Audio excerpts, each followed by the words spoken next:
Afternoon peeps, good afternoon everyone. How's everyone doing? Hopefully you guys are all doing well. Don't forget, if you're new to the channel, like, share, subscribe.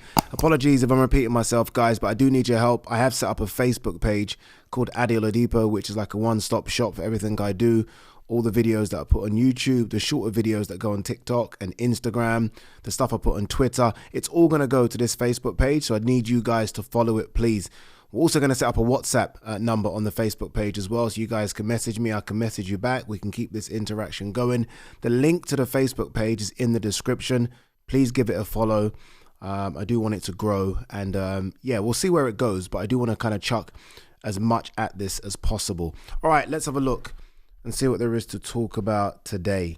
I have done videos already about Wilder's outburst in the TalkSport studios with Simon Jordan. I did a video about my thoughts on sitting down with Wilder and Chisora. Those videos are already up, so go and check those videos out.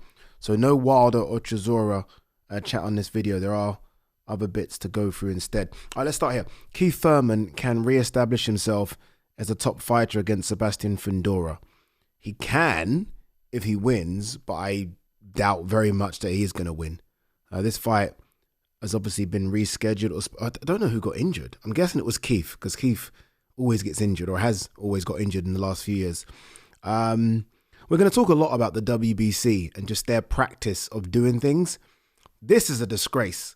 Like, a lot of you guys are upset that Ryan Garcia is getting the opportunity. A lot of you guys are upset that Conor Benn has jumped the queue and he might get an opportunity. Thurman, yes, a long-standing champion before, is coming off a win against Brock Jarvis, who's basically a blown-up 135-pounder. That's who he beat to get Sebastian Fundora a world title shot.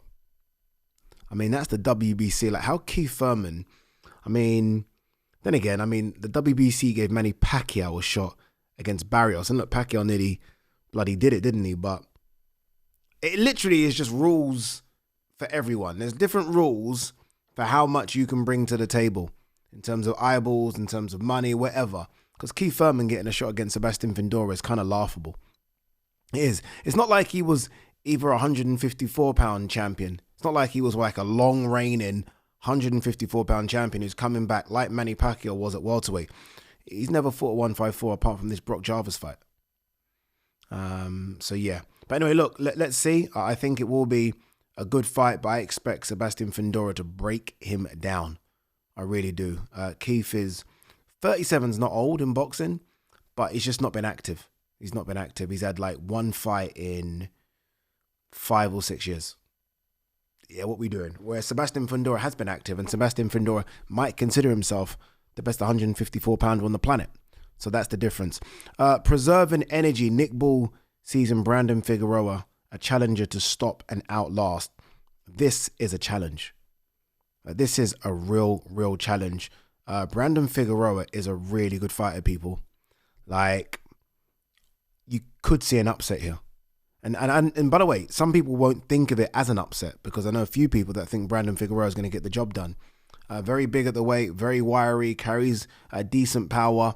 Way more experienced in big fights to Nick Bull. Like, Nick Bull, obviously, in the last 2 years has grown a lot in terms of who he's fought and some of the names. But Brandon Figueroa has fought some people. Like, even in to get this fight, Brandon Figueroa beat Joey Gonzalez. Joey Gonzalez is no slouch either.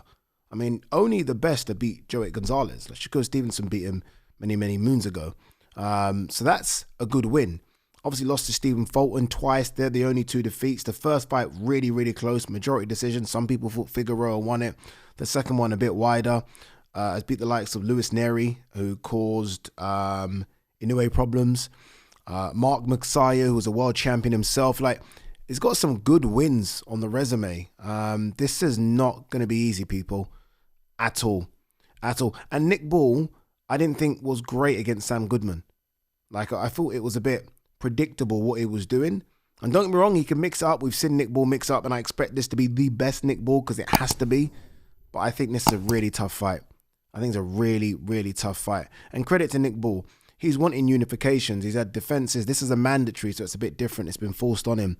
But he wants the big fights, and this could be the final hurdle to a big fight. But this is a big hurdle.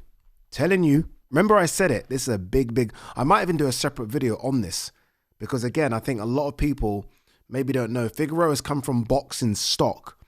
Like, this guy's been doing it a while. He's not damaged goods. And again, he's only lost to Stephen Fulton. Do you know what I mean? And look at some of the names I read off that he's beaten. Experienced names, guys that have fought other guys that were good fights. It's not easy. All right, Shakur Stevenson blast WBC and responds to being stripped of a £135 title. This is a bit wild. It's a bit wild. And the reason it's a bit wild, so many different reasons actually, but one of the biggest reasons is that Shakur's always said, I want to go up to fight Teo, but I want to come back down to 135. So basically, he's almost telling the WBC, let me go up there, I will come back down.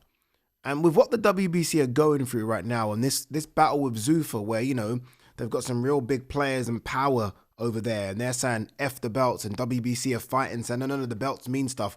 The last thing you want to do is have a public spat, a public back and forth with one of the biggest names in boxing right now. Like, Shakur Stevenson is one of the biggest names in boxing. And the thing about Shakur as well, you piss him off, this guy will go straight to social media and make it known that he's pissed off. And that's what he's done. He's made it known what the WBC are wanting or wanted for him, or from him, sorry, which was $100,000. Now, a lot of you might say, well, one second, his last fight wasn't for the WBC, it was for the WBO and the ring title. Why did the WBC want any money from him? The WBC have a clause, I think it's either 7.3 or 7.4, yeah, where even if you do not fight for the WBC belt, if you're a champion of their belt, i.e. which Shakur Stevenson was, you have to pay 50% of the sanctioning fee as though the WBC belt was on the line. Does that make sense? Let me see if I can find it. I'm going to find it and read it out to... So I'm not paraphrasing because this is quite important and I think it's a joke. I think it's a joke. I really do. All right. Okay, yeah. All right, rule 7.3. I'm going to put this on the screen as well.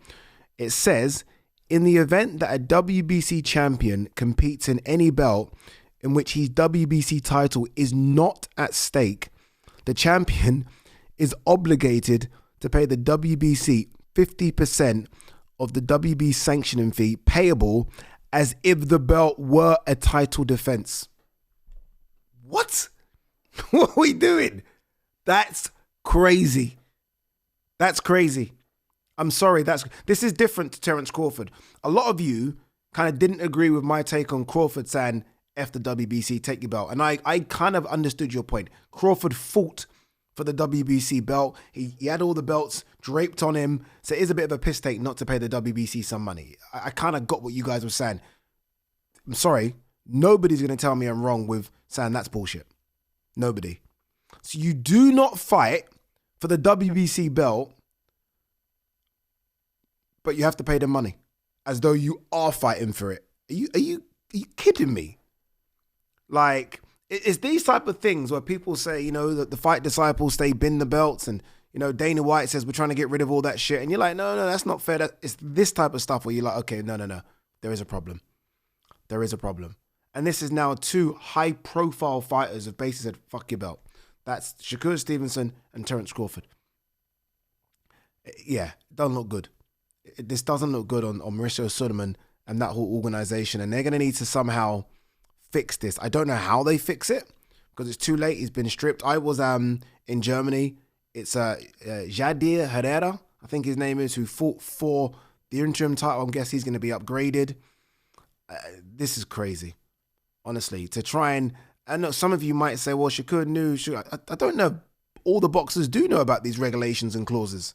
I don't know if they do, because in my mind, if I'm not fighting for your belt and I've decided to move up, like, hang on to the belt for me. If I want it, you know, we'll come back and get it.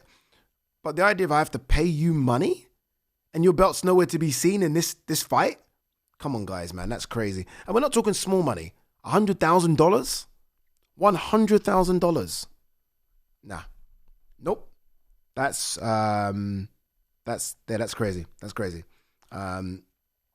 Josh Kelly, Conor Benn at the Stadium of Light is easy money. I don't think it is. I did a video, didn't I, saying Conor Benn has a lot of options. And guys, you see the Conor Benn has a lot of options thing, yeah? I think a few people are kind of not understanding what I'm saying. I understand why people are upset because Conor Benn, what happened in the past. I'm not talking about that. I'm just saying he has options. Now, that's not a lie. Josh Kelly, option. We saw Shakur Stevenson call him in the ring, option. Rolly Romero, which I think he's going to fight, option. Ryan Garcia, option. Devin Haney, option. These are all facts. Those are all people that have either called him out or he's had a little push and pull with that will be big fights. I don't think Josh Kelly gets it. I mentioned Josh Kelly, didn't I, on the broadcast. I don't think he gets it, but it's an option. And it's a fight that probably would do the Stadium of Light. For those of you in America that don't know what that is, Sunderland are a football team in the Premier League, and their stadium is called the Stadium of Light. Josh Kelly is a Sunderland boy. I think the capacity of that stadium is about 40,000, so they can definitely do that. They can. I don't know if they will, but they can. What do you guys make of MVP? Signed a deal with Sky Sports. MVP are now back. Sky are back in boxing. They weren't gone for long, were they? But they're back. They might need to bolster their stable a little bit more. They're going to need British fighters. They might be on an aggressive hunt for British fighters. But for now, when you look at their stable, the majority of the fighters are obviously US fighters or fighters not in Britain. So they're going to need to bolster that in order to put shows on, because you're not going to headline cards in the UK with non-UK fighters. It's very, very, very difficult to do. So, yeah, we'll see what they do. All right, that card, by the way, I've just got it up now. Caroline Dubois versus Terry Harper, fantastic. Ellie Scotney versus Mayeli Flores, fantastic. Chantal Cameron's on that card as well. So that makes sense. What else? I don't know. All right. What else have we got? Alberto Puello moves into WBC's #1 spot at junior welterweight. I did say it looks like they're going to force Dalton Smith to take that straight away. No voluntary, looks like. That's tough. That's harder than Subriel Matias for me. I haven't done a video on this because I need to read on it a bit more. Obviously, it's a massive story in the world of boxing about Floyd Mayweather filing a multi-million-dollar lawsuit against Showtime and Steven Espinoza. Now, there's a lot to sort of unpack here. Floyd Mayweather obviously linked for years with Al Heyman, who was his manager, business advisor. In the bit I did read, I think it suggested that Showtime and Steven Espinoza paid Al Heyman, and then Al Heyman obviously paid Floyd. And I don't know if that's how it should be, but Floyd's basically saying that he didn't get all the money that was due to him because Al Heyman took a portion of it, and that somehow Showtime and Steven Espinoza are implicated in helping Al Heyman take a portion of it. Wild. But look, let me read on it a bit more, and then I can give my 2 pence. Right now, I'm kind of like, this isn't a story where you need to fill in the gaps. This is a story where I need no gaps, and I need to understand what's happened.